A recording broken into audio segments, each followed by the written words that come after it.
nuevo tema que es el segundo tema que va a entrar al segundo parcial. ¿Hay algún comentario sobre el examen, sobre las preguntas, sobre alguna observación que tienen ustedes? Doutor, yo tengo una. Es acerca de las fases, porque la clase nos dice para poner la edad en meses, pero muchos de nosotros ponemos el nombre de la fase, lactante menor, mayor. No podría considerar, doctor, la cuestión, porque estaba cierta la respuesta. ¿Sobre qué es? Es una de las cuestiones de la doctora Ade, que preguntaba Uno solo abre. en cuántos meses se debería llevar los niños, por ejemplo, de semanalmente al recién nacido. Para el control de niños sano, doctora, ¿a eso se refiere Leonardo? Leonor, ya. ¿Cuál es la pregunta en control de niños sanos?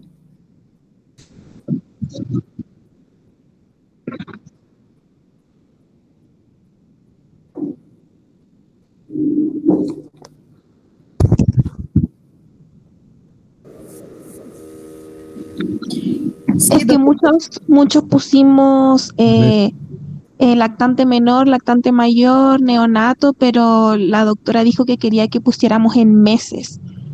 Y la mayoría puso en... Menores de un año, menores de un año son lactantes menores. De 2 a 3 años. Pero no pusimos el número. Claro, no pusimos el número, pusimos solamente lactante menor.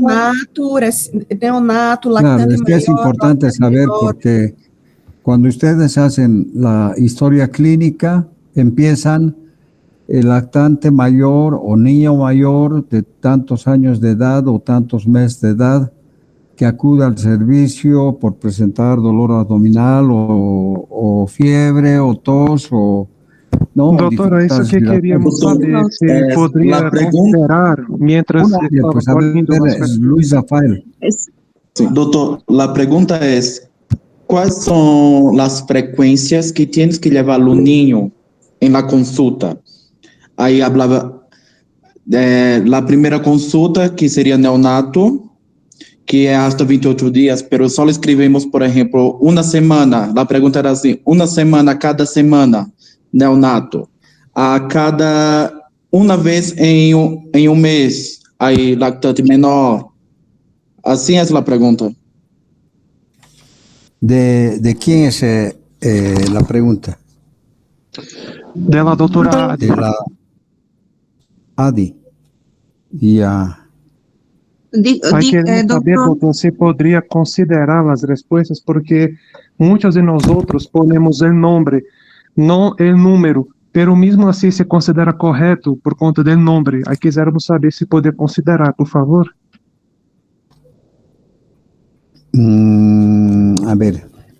Doc, yo digo que está mal formulada su pregunta, ¿no? Entonces, como no puse que tenemos que poner específicamente en meses, entonces hemos puesto los nombres. Sí, entonces, yo entendí que era para poner el nombre. Yo igual, yo entendí que hay que poner el nombre, no dice poner en meses, o sea, no dijo eso la doctora. Entonces, quisiera saber si pudiera hacer considerar esa cuestión, por favor. ¿Cuál será la pregunta? A ver, estoy... Es una escrita, doctor. Es escrita, es abierta. Indique las edades correspondientes para controles de un niño sano. Ese es, doc. Esa es una pregunta. Doc. Pero viste que no está claro. Control no cada semana, cada 2 meses, control mensual, control cada 3 meses, dice. Exacto, doctor. Entonces ahí hemos puesto recién nacido, neonato, no, lactante menor, lactante mayor. Ya. Es pues en las normas de atención del recién nacido, ¿cómo es? Del niño sano, control de niño sano, está que hay el control después de haber nacido, el primer control neonatal, y después se hace un control cada mes hasta el año de edad, y del año de edad adelante cada 2 meses. también se considera que debe asistir cuando está enfermo, pero solamente para investigar, o sea, para poder determinar el peso, la talla, el crecimiento y desarrollo, la alimentación complementaria, las vacunas y todo eso se hace un control cada mes durante el primer año de edad, ¿no? Sí, Eso doctor, me pero imagino que debe ser. Hemos ¿se respondido va a considerar? correctamente, doctor. Claro, está bien lo que hemos respondido. Ahora dice Porque aquí la queremos fase de reajuste. No sé qué. Es eso me imagino. Después ahí en el desarrollo motriz del niño se deberá considerar como normal Doctor, agarrar objetos voluntariamente a los 6 meses. Esa es la respuesta. doctor, Después, sí, nuestra pregunta, doutor, é dime. se você pode considerar que nós ponemos em nome pela fase, por exemplo, a cuidado semanal é recém-nascido. Se eu pongo 0 a 28 dias ou pongo em nome recém-nascido, você considera a resposta como correta ou não? ¿De cuál? ¿De la doctora Adi? Sim, ¿Cuál es Estamos la en la misma pregunta? No- cuestión, doctor. Estamos en la misma ¿Cómo? pregunta. Lo que dice mi compañero Luan es que dice de que si ponemos en meses y ponemos el nombre, ¿usted consideraría la respuesta? Ya calificado, he tratado de simplemente tomar en cuenta el patrón de la doctora y la respuesta que está en el patrón la he puesto bien si es que ustedes coinciden. Tendría que revisar esa pregunta para ver si hay alguno que más o menos ha respondido bien, considerando lo que ustedes me dicen, ¿no? Voy a revisar.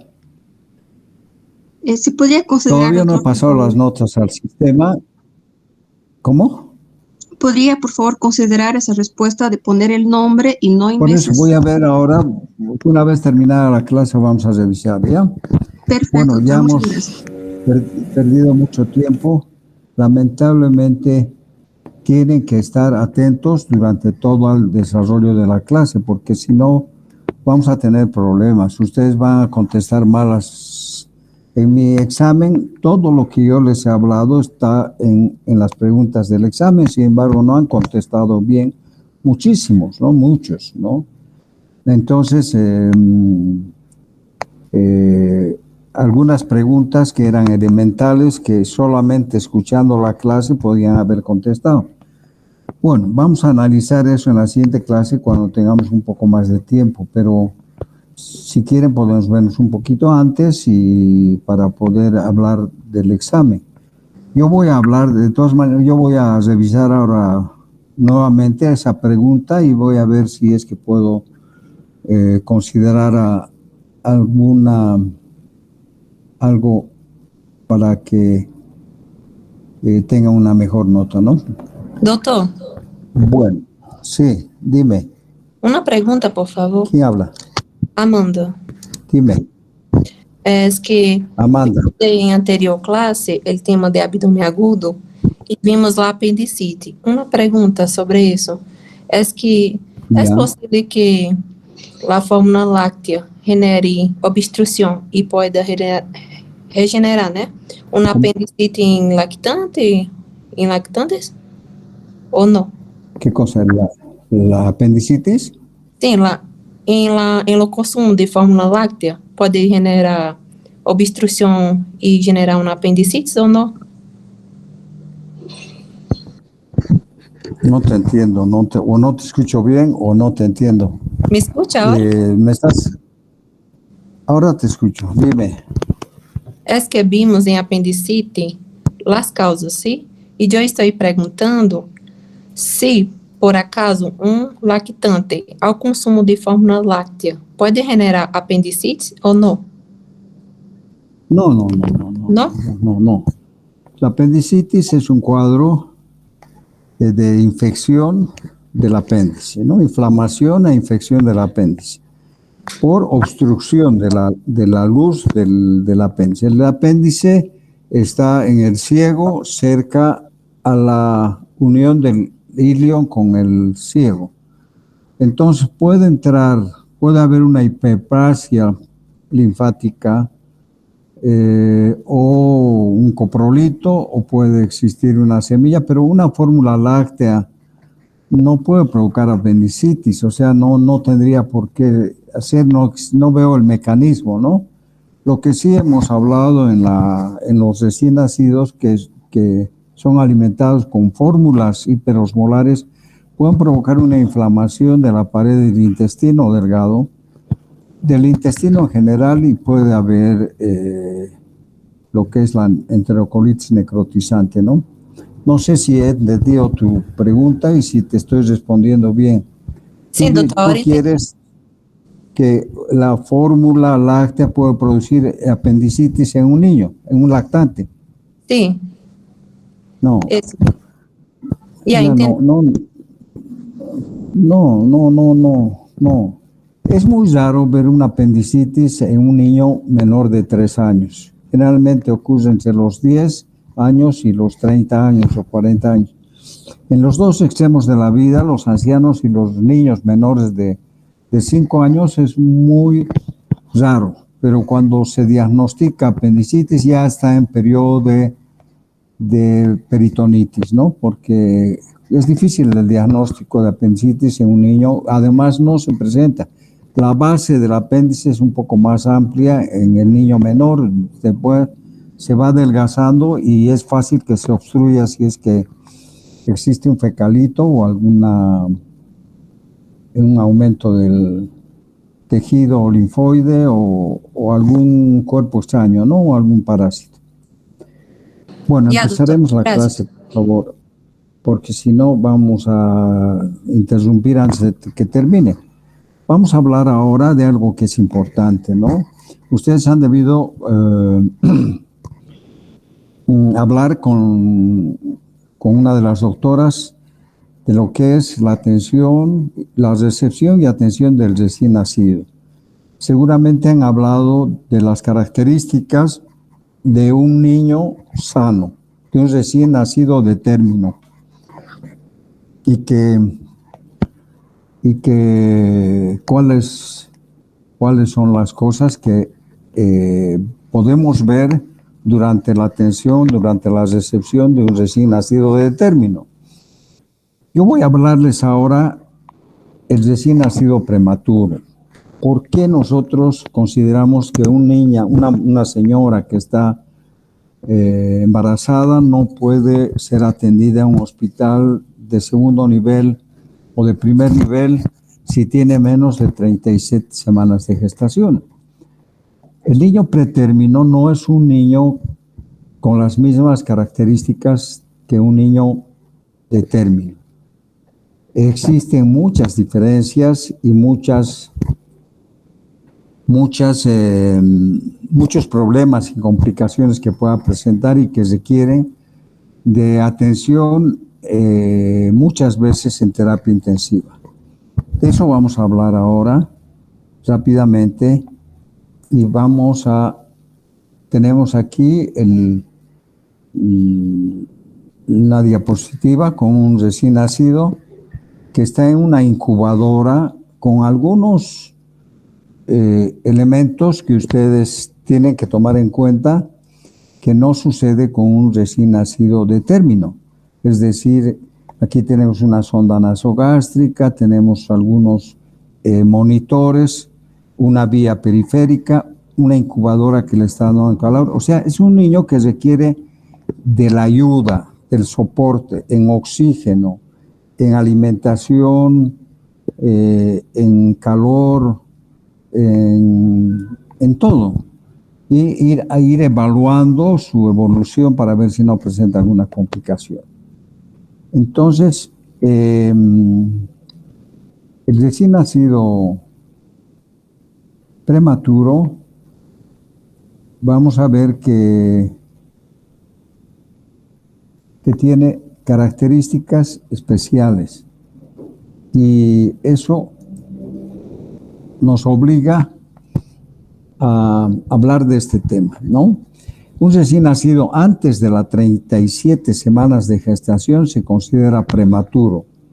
Antes se definía como recién nacido prematuro aquel niño recién nacido que pesaba menos de 2,5 kilos. Sin embargo, hay recién nacidos prematuros que tienden a ser pequeños y hay otros recién nacidos que son prematuros que pesan más de 2,5 kilos. O hay niños que son maduros, o sea, de término, que pueden pesar menos de 2,5 kilos. Así que esa definición se descarta, ¿no? En realidad la definición es un niño que nace antes de la semana 37 de gestación. Ahora, los recién nacidos prematuros se pueden ya saber que un niño va a llegar prematuro, pues por el control prenatal, la fecha de la última menstruación de la mujer, la ecografía, etcétera, etcétera, ¿no? Sin embargo, no siempre las mamás van a hacer control prenatal, no tienen acceso a una ecografía o no siempre llegan a tiempo al hospital, ¿no? Generalmente llegan en periodo expulsivo muchas veces, ¿no? Perdón,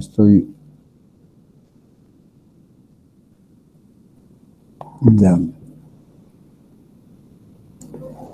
Entonces, la edad gestacional se define libremente como el número de semanas entre el primer día del último periodo menstrual. Ustedes ya saben eso porque han debido llevar esto en ginecobstetricia, ¿no?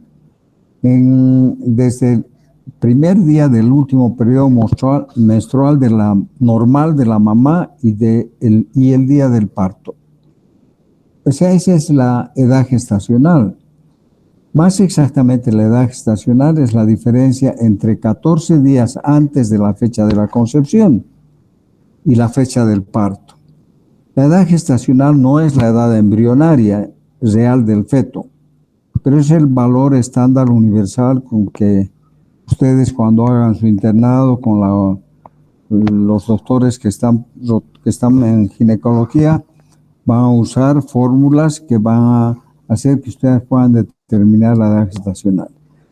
En la ecografía, el examen físico de la mamá, la fecha de la última menstruación y la altura uterina. Y una vez que el niño nace, nosotros podemos determinar la edad gestacional en base al examen físico del niño usando algunos métodos como de Capurro, Usher, Bayar, etc.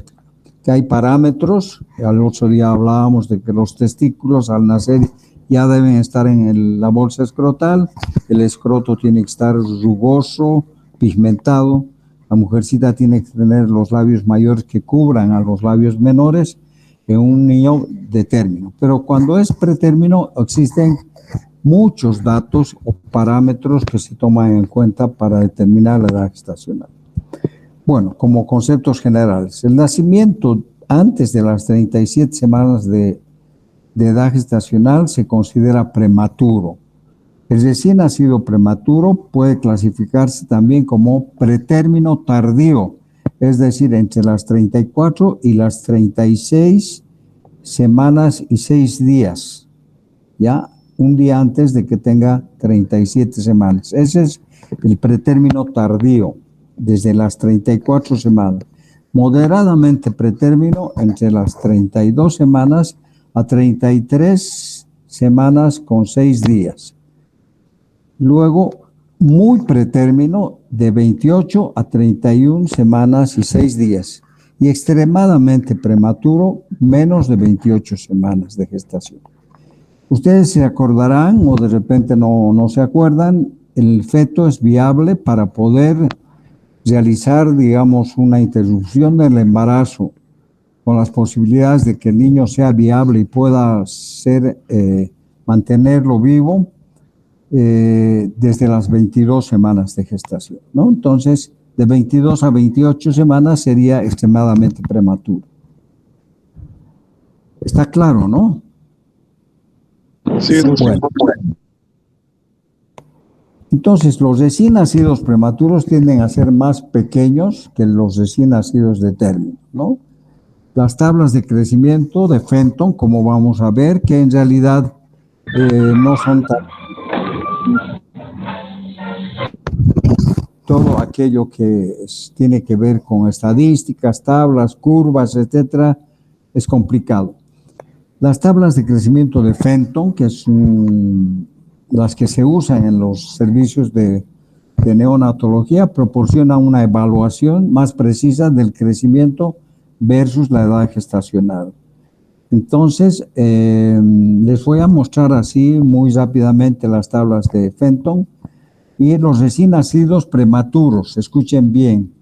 De acuerdo a la edad gestacional se clasifican, ya les he dicho, en prematuro tardío, en extremadamente prematuro, moderadamente, etcétera, ¿no? Pero de acuerdo al peso, los recién nacidos se clasifican en de 1500 a 2500 de bajo peso al nacer. De 1000 a 1499 gramos, muy bajo peso al nacer. Y menos de 1000 gramos, peso extremadamente bajo al nacer. También en algunos textos van a ver muy, muy bajo peso al nacer, ¿no? Con doble, dos veces muy. Bueno, entonces, esa es la parte. El peso de nacimiento. Estas son las tablas de Fenton, donde tenemos curvas, donde este es un niño varón, estos son mujercitas y estos son niños prematuros. Aquí tenemos el peso en kilogramos, la edad gestacional. Aquí tenemos la talla, el peso y la edad gestacional. Entonces nosotros vemos el peso, la edad gestacional y llevamos, y aquí vemos el percentil. Todo lo que está por encima de esta línea es de peso adecuado a la edad gestacional, peso bajo para la edad gestacional, etc. Y aquí es para los prematuros, ¿no? Entonces, de acuerdo a la edad gestacional, se determina el peso y la talla y en algunos casos también el perímetro cefálico. Bueno, ustedes pueden analizar, pueden entender. Aquí tenemos las tablas ya en niños varones, en niños, en niñas. Este es el percentil, lo que está encima de esta línea roja. Bueno, se considera la talla normal, la talla de baja talla y aquí el peso, ¿no? De acuerdo al peso. Bueno, lo importante es que ustedes sepan que los parámetros de crecimiento y la edad gestacional ayudan a identificar el riesgo de patología neonatal. Esto es lo importante. Nosotros, al saber que un niño es pretérmino o prematuro, vamos a imaginarnos que puede tener problemas y estar preparados para poder solucionar esos problemas. O sea que la edad gestacional va a ayudar a identificar el riesgo de patología neonatal. El crecimiento es influido por factores genéticos y nutricionales, así como condiciones intrauterinas, extrauterinas, de medio ambiente, etc. Entonces, los parámetros de crecimiento evaluados ayudan a predecir el crecimiento posterior, el desarrollo, el riesgo de enfermedad y todos los parámetros de talla, peso y el perímetro cefálico que tienen que ser controlados para determinar si va a haber una evolución que va a ir corrigiendo esta edad gestacional. Aquí tenemos en este gráfico que hemos mostrado el arco de Shenton o las tablas de Shenton y vemos que se clasifica en el nacimiento pequeño para la edad gestacional, cuando es menos del percentil 10, adecuado a la edad gestacional de 10 a 90 y grande para la edad gestacional de más de 90 en esas tablas. Ahí están esa tabla, esa línea roja, esa línea del medio es el percentil, ¿no? Bueno, lo que más me interesa, aparte de esas consideraciones preliminares que van a hacer que nosotros entendamos el resto, consideramos de que el recién nacido pretérmino no es igual que un recién nacido de término. Tiene problemas y requiere de la ayuda de nosotros y además del seguimiento de esos pacientes o la intervención nuestra para poder sacar adelante ese recién nacido con dificultades. Entonces, este parto pretérmino tiene que haber alguna razón para que sea pretérmino. Entonces, puede ser electivo cuando uno elige interrumpir el embarazo y hacer que el niño nazca pretérmino, ya sea por algunos problemas que presenta la mamá o el niño durante el embarazo. Entonces puede ser electivo o puede ser espontáneo. El parto electivo, en la academia o el colegio de obstetricia y ginecología recomienda el parto pretérmino tardío, o sea, aquellos que tienen menos de 37 hasta 34 semanas, en condiciones tales como embarazos múltiples, o sea, en gemelos o trillizos, o que tengan alguna complicación, que en caso de preeclampsia, placenta previa, o sea, alteraciones de la placenta, o la rotura prematura de membrana. Entonces, es un parto pretérmino electivo. Nosotros elegimos que hay que interrumpir el embarazo y hacer una cesárea porque hay problemas. Este mismo colegio de obstetricia y ginecología recomienda el parto tan pronto como a las 32 semanas en casos seleccionados que involucren embarazos con complicaciones, múltiples con complicaciones. El parto cuasi electivo antes de las 32 semanas se evalúa caso por caso para tratar complicaciones graves. Ya les había dicho yo de que algunos niños podemos hacer un diagnóstico prenatal de alguna malformación congénita que se va a ir agravando conforme va pasando el tiempo. Entonces suspendemos el embarazo, hacemos una cesárea para corregir ese problema que tiene el niño antes de que deteriore la función de algún órgano o sea un niño con problemas o nazca muerto, ¿no? Entonces podemos hacerlo antes de las 32 semanas. Ahora, el parto pretérmino espontáneo, hay mujeres que de pronto tienen un aborto o un parto pretérmino, pero en forma espontánea. Es un parto que puede tener un desencadenante inmediato como infección intraamniótica, enfermedad infecciosa en el embarazo, desprendimiento de la placenta, etcétera, y ahí se extienden como factores de riesgo, antecedentes obstétricos, partos prematuros previos. Hay personas que tienen como antecedente cuando están haciendo su control prenatal de que ya ha tenido partos prematuros previos, ¿no? O que es un factor de riesgo importante. Embarazos múltiples previos que han tenido mellizos, trillizos o múltiples abortos terapéuticos previos o abortos espontáneos. Esos son antecedentes obstétricos de riesgo para que un niño nazca prematuro. Hay factores relacionados con el embarazo actual.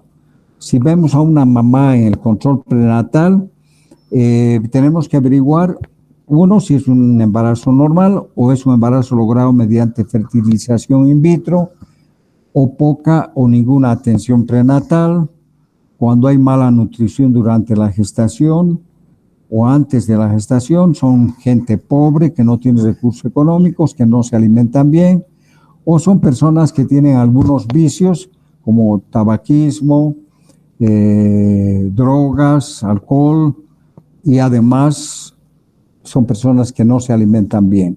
La edad materna muy joven o mujeres mayores con menos de 16 años o con más de 35 años también son factores relacionados con el embarazo actual que pueden terminar en un parto pretérmino.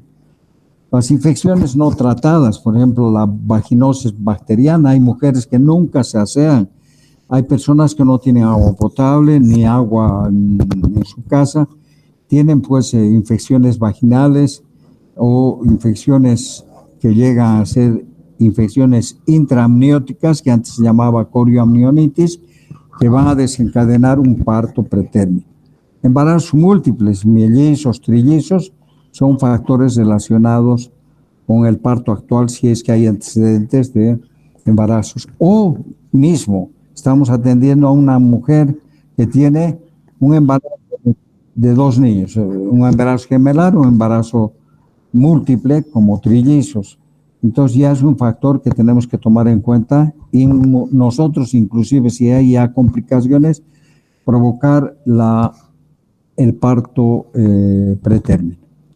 Cuando hay una insuficiencia cervical como incontinencia cervical, ya, o incompetencia cervical que se llamaba así, el útero, el cuello del útero se abre antes de tiempo y se da lugar al aborto o al parto pretérmino. En algunos casos, para evitar esto, se hace un cerclaje del cuello del útero, la persona se mantiene en reposo, etcétera, ¿no? Después, la preeclampsia, el desprendimiento prematuro de placenta y algunos defectos congénitos, efectos con defectos o cardiopatías congénitas o algunas otras malformaciones son factores relacionados con el embarazo actual. Un niño que viene con malformaciones muy probablemente muera antes de que nazca o termine en aborto y son estos factores que hay que tomar en cuenta.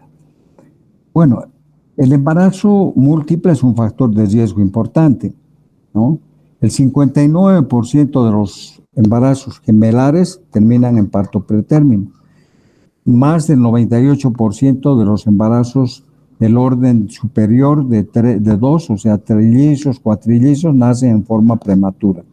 Muchos de estos recién nacidos son muy prematuros cuando son embarazos múltiples, ¿no? 10% de los gemelos, 37% de los trillizos, 80% de los múltiplos de mayor orden nacen antes de las 32 semanas.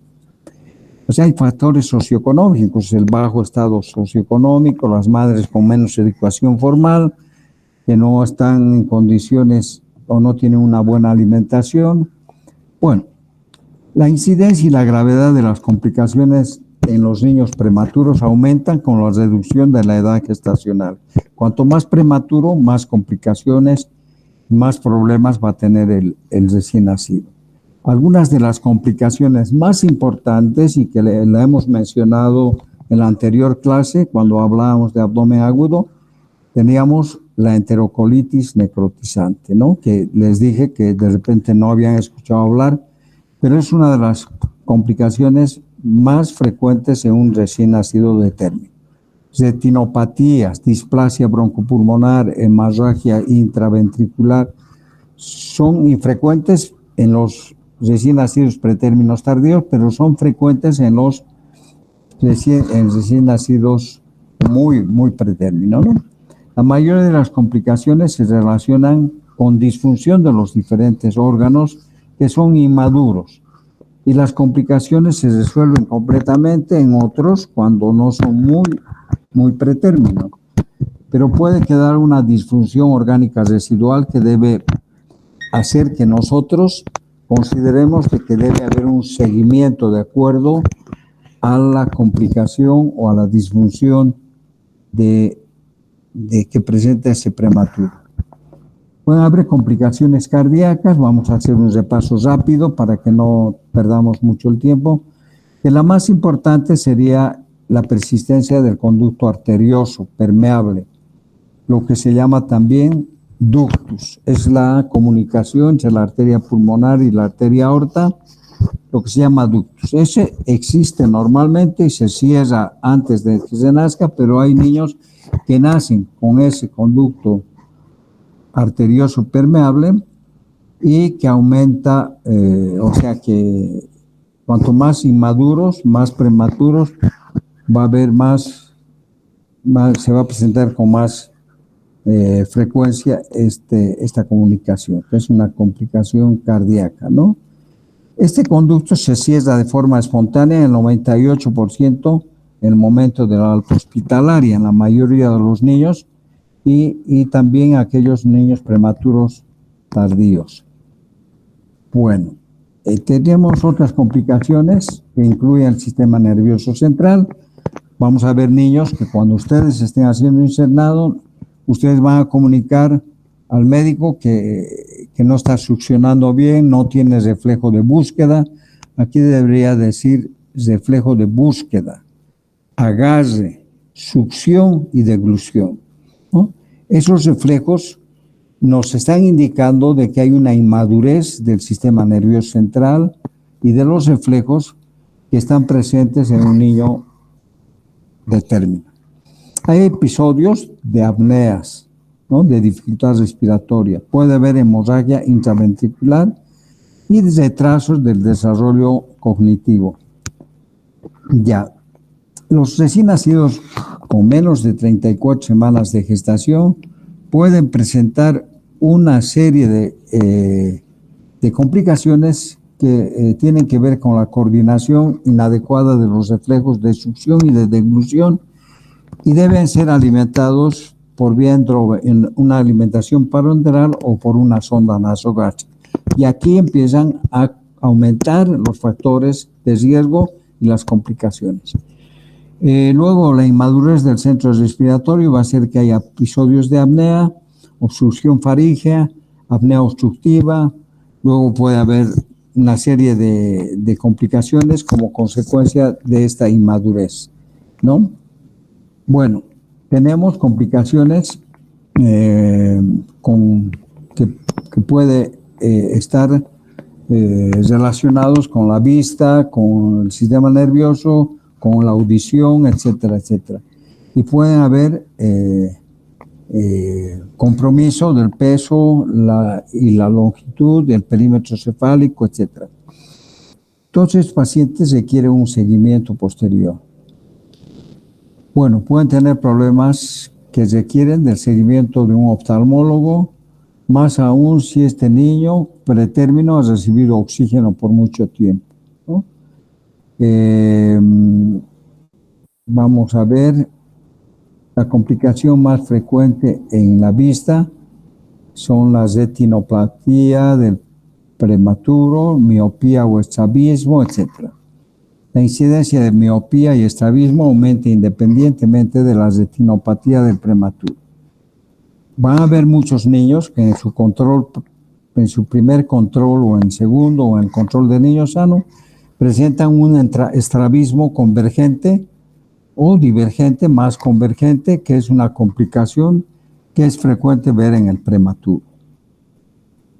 Luego en el tubo digestivo o en el aparato digestivo tenemos complicaciones que incluyen intolerancia alimentaria porque no ha desarrollado las células encargadas de producir las enzimas que tienen que ver con la absorción de los alimentos. Muchas veces no hay la suficiente lactasa para poder digerir la lactosa de la leche y algunos riesgos también en cuanto a la maduración de los mecanismos que tienen que ver con el reflujo gastroesofágico. Entonces son niños que son vomitadores o que tienen reflujo y que hay que estar pendiente de ellos, ponerlos en una posición para evitar el reflujo y tenerlos paraditos después de darles el pecho para que la leche termine de bajar hasta el estómago, ¿no? Entonces hay una intolerancia con riesgo de broncoaspiración. Y la enterocolitis necrotizante, que es una de las complicaciones o patologías que se presenta con mayor frecuencia en el recién nacido pretérmino, ¿no? Bueno, entonces intolerancia a algunos alimentos, falta de succión, de deglución, de reflujo de búsqueda, etcétera.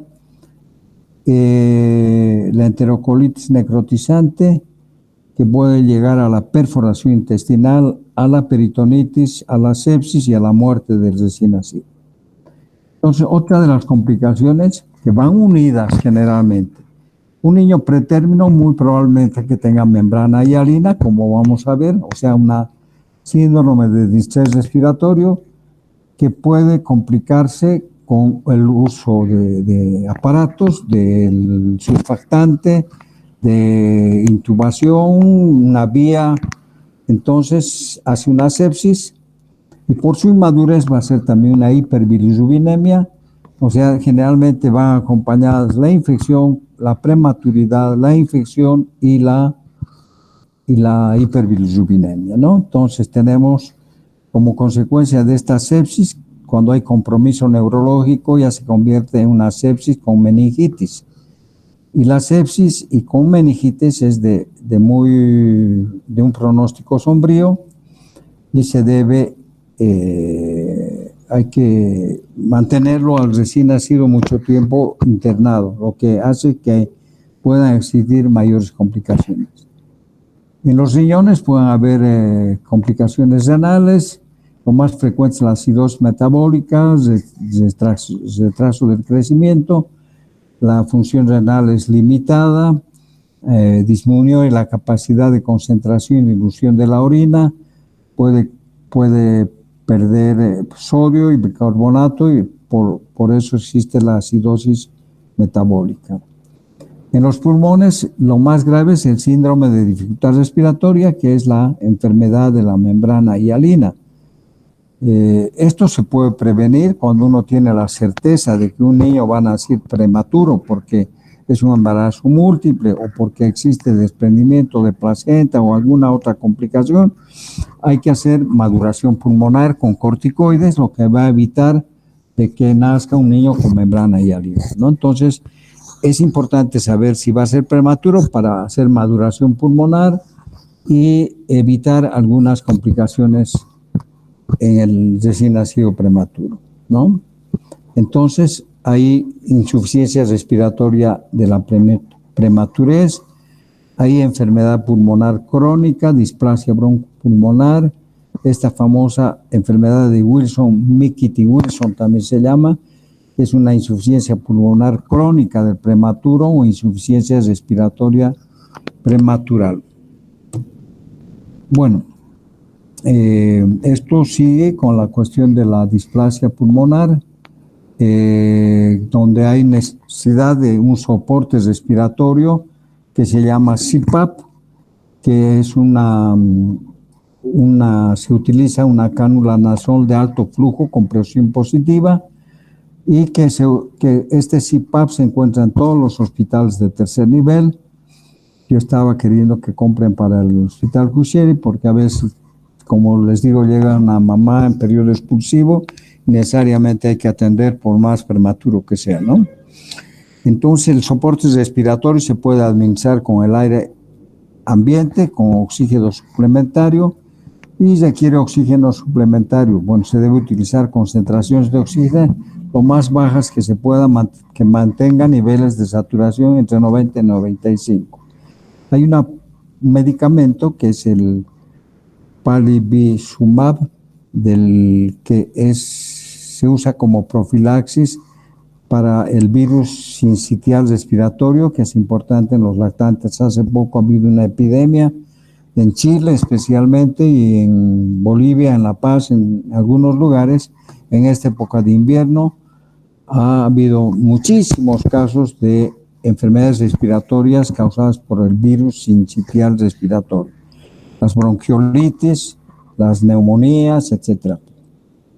Bueno, un prematuro tiene mucho más susceptibilidad. Problemas metabólicos, la hipoglicemia. Niños prematuros generalmente tienen hipoglicemia que hay que compensar, y la hiperbilirubinemia porque existe una inmadurez del hígado y no produce la enzima que va a conjugar la bilirrubina, que es la glucuroniltransferasa. El hígado no está lo suficientemente maduro, no hay una buena captación de la bilirrubina por parte de la albúmina, y por la falta de succión y deglución, y hay una disminución del peristaltismo, y la bilirrubina conjugada que está en el intestino se desconjuga y aumenta los niveles de bilirrubina. Bueno, puede haber una enfermedad ósea metabólica, osteopenia de la prematurez, con problemas de vitamina D y una serie de problemas, ¿no? Y la hiperbilirubinemia, como les decía, que se debe inicialmente a la inmadurez del hígado, al ligamiento, al pinzamiento tardío del cordón umbilical, a la inmadurez del hígado del bebé que no produce glucuroniltransferasa, a la falta de captación de la bilirrubina por parte de la albúmina y al pinzamiento tardío, lo que va a hacer de que el niño prematuro tenga más glóbulos rojos y se destruyan más y produzcan mayor cantidad de bilirrubina. Y la falta de reflejos de succión, agarre, va a hacer de que se quede mucho tiempo el alimento en el intestino y la bilirrubina que se ha conjugado se desconjuga y sube por la circulación enteropática y aumenta los niveles de bilirrubina. Entonces, la hiperbilirrubina es otra complicación que se presenta en los niños prematuros. Ya, tenemos problemas de calcio, de fósforo, de vitamina D, ahí el hipotiroidismo, que se caracteriza por niveles bajos de tiroxina o T4 y niveles elevados de hormona tiroideo-estimulante, que es mucho más común entre los recién nacidos prematuros que en los niños de término. Hay que hacer un diagnóstico rápido de estos problemas para poder hacer el tratamiento adecuado y evitar el hipotiroidismo que puede llevar a consecuencias irreversibles, ¿no? También los niños prematuros no tienen la suficiente, o sea, no pueden regular la temperatura, hacen hipotermia muy rápidamente y que va a tener consecuencias posteriormente. Luego, hay ¿cómo vamos a evaluar a estos niños prematuros? Tanto si están internados en el hospital como si se los dé a la mamá, hay que ver cómo va evolucionando y va mejorando este recién nacido, si se alimenta bien, si no tiene una complicación severa que lo mantenga internado. Hay que ver el adecuado nivel de grasa, si está el niño ya inquieto, que tenga mejor tono muscular, tiene una mejor regulación de la temperatura, coordina adecuadamente la succión, o sea, tiene un buen reflejo de búsqueda, un buen agarre del pezón, una buena succión, y ya con eso inclusive evita la hiperbilirrubinemia, evita estar con bajo peso. Y si tiene un peso y longitud acorde a su edad, va ganando peso y estatura a buena velocidad, ¿no? Después vamos a ver cómo se hace esto. La edad corregida, para poder nosotros determinar en la atención de la consulta externa en los recién nacidos prematuros, esta edad corregida pretende responder algunas preguntas que se hacen los papás y familiares de bebés prematuros sobre la edad y la evolución de su hijo. Dice, ha nacido prematuro y sigue chiquitito, o estará bien, ¿cuándo va a nivelar?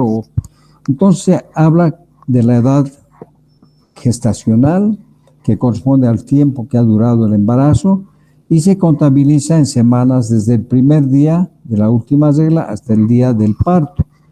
Ahora, ¿qué es la edad cronológica o edad postnatal? Es el tiempo transcurrido después del nacimiento. Es decir, por lo general se describe en días, semanas, meses y años. ¿A qué nos referimos con la edad corregida? La edad corregida es la edad que tendría el bebé si hubiera nacido a las 40 semanas. Corrige o ajusta la madurez del bebé según la intensidad de su prematuridad. La prematuridad en semanas se calcula restando las 40 semanas, fecha teórica prevista para el parto, en números o semanas reales del recién nacido o de la gestación. Entonces, el desarrollo de un bebé prematuro no es comparable al de un recién nacido a término. Por eso, para poder valorar si el recién nacido prematuro evoluciona correctamente, se utiliza el concepto de edad corregida. Van a ver en algunos hospitales que los internos o los pediatras les dicen a los internos que tienen que colocar si está atendiendo a un recién nacido prematuro, su edad corregida, ¿no? Entonces se utiliza el concepto de edad corregida en los bebés prematuros. La Organización Mundial de la Salud calcula que al año nacen en el mundo unos 15 millones de bebés prematuros en el mundo, ¿no? Bueno, esta información pretende responder a algunas de las preguntas que se hacen los papás. La edad gestacional corresponde al tiempo que ha durado el embarazo y se contabiliza en semanas desde el primer día de la última regla, como ustedes ya saben. ¿Qué es la edad cronológica o edad postnatal? El tiempo que transcurre después del nacimiento, por lo general se describe en 10 semanas. O sea, si tú atiendes un niño de un mes, entonces tienes un mes o 4 semanas de edad cronológica o postnatal. Y con la edad corregida vamos a ver, la edad corregida es la edad que tendría el bebé si hubiera nacido a los 40 semanas, corrige o ajusta la madurez del bebé según la intensidad de su prematuridad. Entonces la prematuridad en semanas se calcula restando las 40 semanas, fecha teórica prevista, en número de semanas al nacer. Entonces el desarrollo de un bebé prematuro no es comparable al del bebé. Esto parece que ya hemos visto. Esto también hemos visto. Bueno, no. Entonces, la edad corregida. La primera se corresponde con el tiempo que ha durado el embarazo. Digamos que son de 36 semanas, ¿no? Y se inicia con el primer día de la última regla hasta la finalización del parto. La edad cronológica o postnatal hace referencia al tiempo transcurrido después del nacimiento. Se describe en semanas, días, y la prematurez continúa siendo uno de los principales problemas de salud pública. Aún en los países desarrollados, pero en esencial en aquellos países que tienen problemas de agua potable, de alcantarillado, de educación, de pobreza, de consumo de drogas, etc. La variable única que más se relaciona con la mortalidad neonatal e infantil y con secuelas alejadas. Yo les hablaba de que las dos principales causas de muerte neonatal son la infección y la prematuridad, el niño prematuro por las complicaciones que hemos mencionado. Bueno, si hay alguna pregunta hasta aquí, ¿alguien puede preguntar o todo está bien? A ver, vamos a ver cuánto tenemos, porque tenemos un pequeño, tenemos todavía más de media hora. Bueno, 2 o 3 diapositivas para hablarles un poquito de lo que significa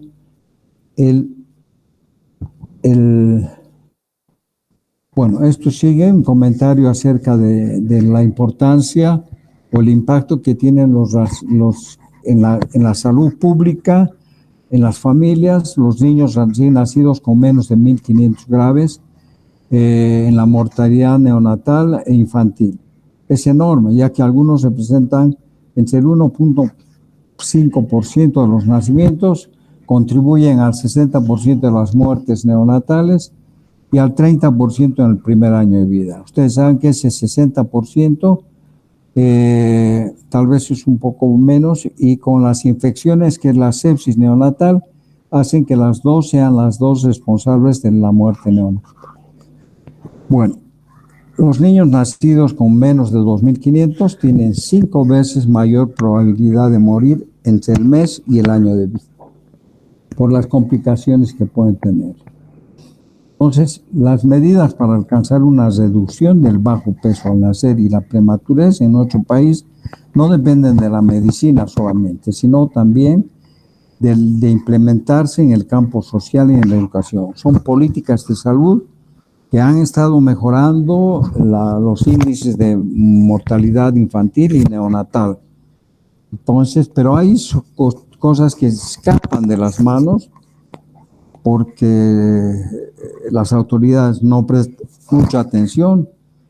La baja talla y peso materno, del embarazo antes de los 18 años, embarazos de riesgo, y después de los 35, hábito de fumar, uso de alcohol y de drogas, escolaridad materna inadecuada, ingresos insuficientes, pobreza y malas condiciones higiénicas. El pronóstico varía con la presencia y la gravedad de complicaciones. La presencia de embarazos múltiples, por lo general la mortalidad y la probabilidad de complicaciones disminuye mucho con el aumento de la edad gestacional y el peso al nacer. Bueno, 2 láminas, 2 diapositivas o 3 que tienen que ver con la restricción del crecimiento intrauterino.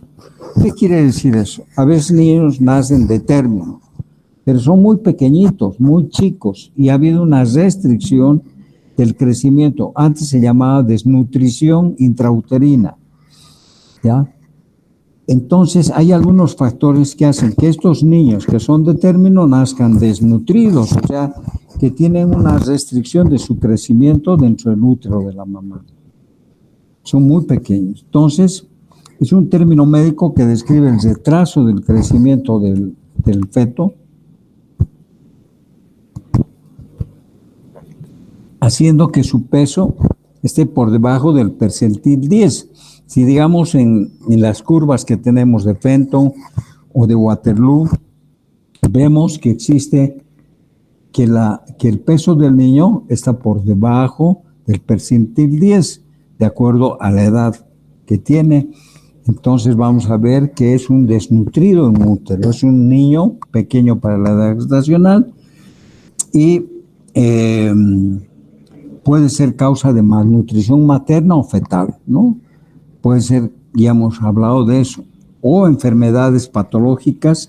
Bueno, enfermedades debería ser referidas a la sangre como anemia, hiperplaquetosis, trombosis, intoxicación con algunos medicamentos o sustancias químicas tóxicas, infecciosas o por cualquier factor que cause supresión del desarrollo del feto. No todos los fetos con bajo peso tienen una restricción anormal o patológica. Algunos recién nacidos con retraso en su desarrollo tienen un tamaño genéticamente normal. Entonces vamos a clasificar rápidamente la restricción del crecimiento intrauterino.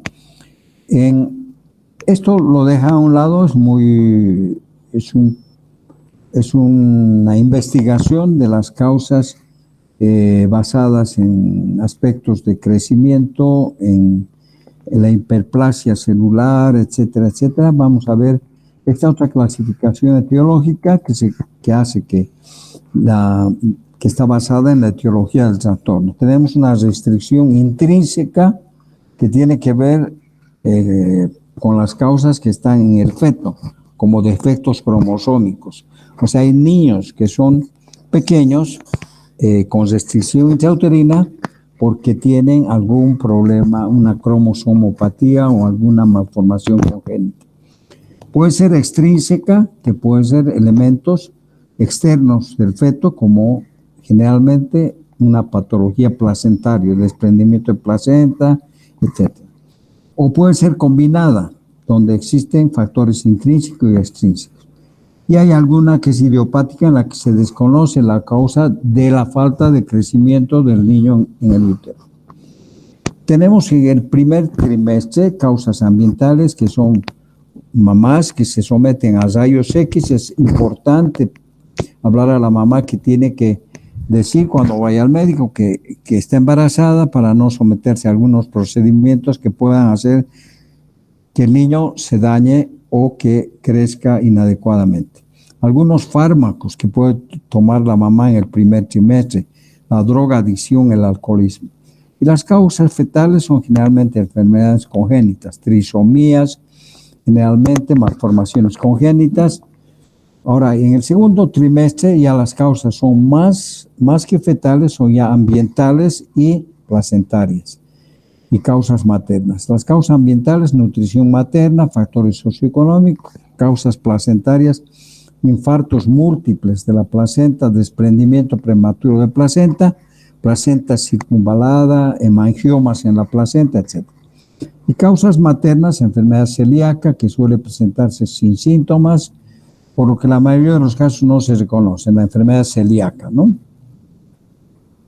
Bueno, en el tercer trimestre, ya cuando ya el feto es viable, bueno, el tabaquismo es la principal causa de desnutrición o restricción del crecimiento intrauterino.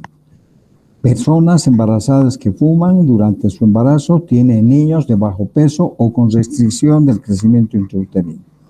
La enfermedad vascular también en la mamá, toxemia, hipertensión arterial crónica, nefropatías, cardiopatías congénitas, enfermedad celíaca, diabetes, anemias, hemoglobinas. O sea que la salud de la mamá es importante junto con sus hábitos y costumbres.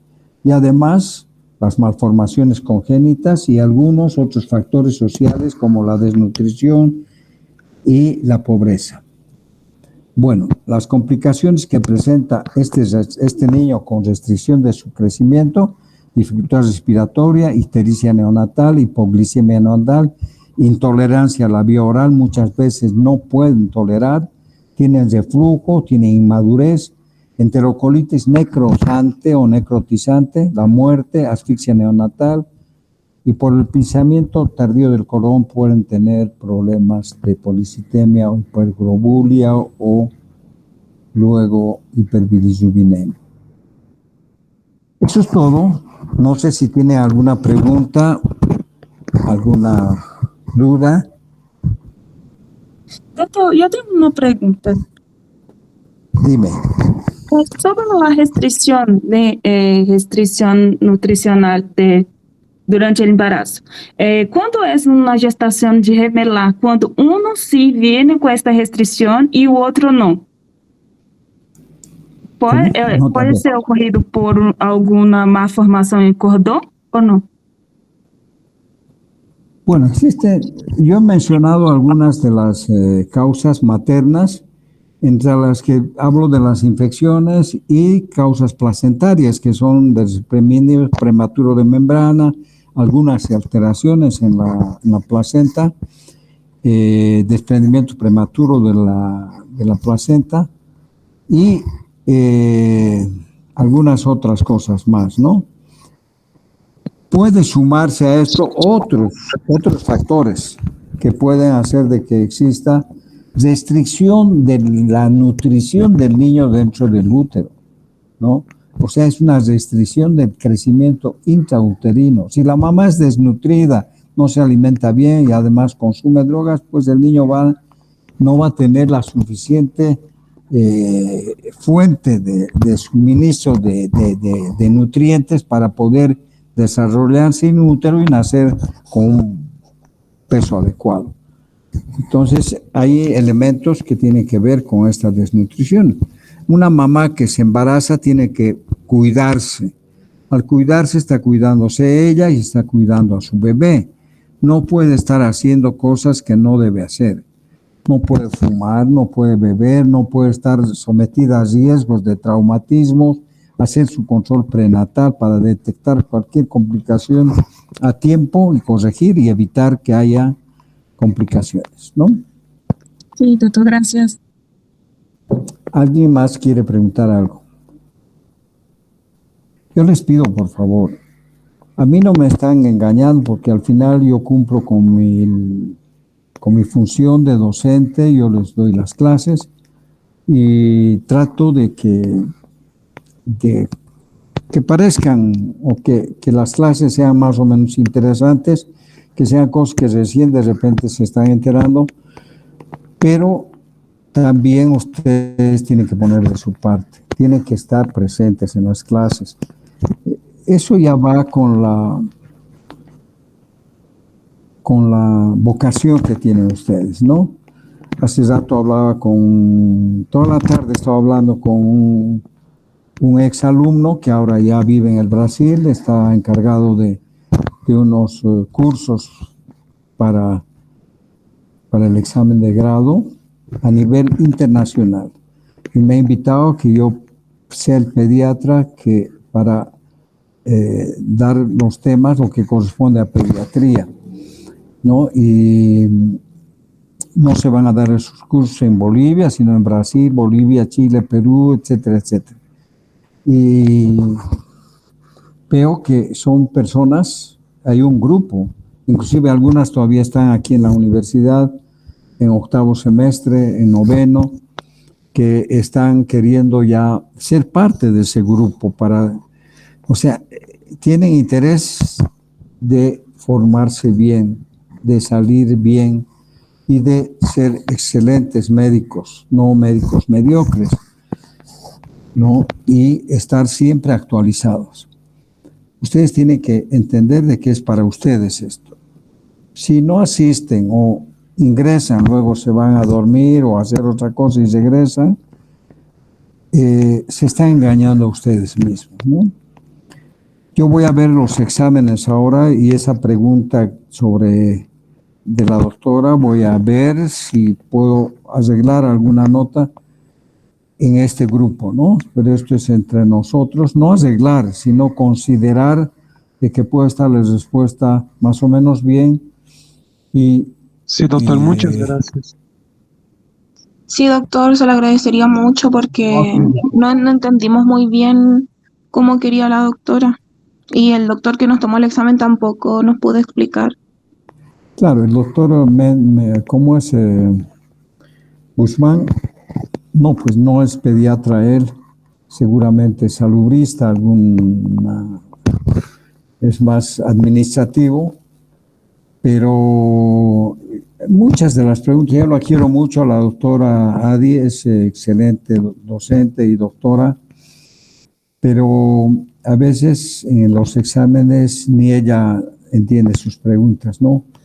A veces tienen 2 o 3 respuestas o ninguna es la respuesta, porque en un tema existen muchos conceptos y si tú pones los 3 conceptos, los 3 son buenos, pero ella considera mejor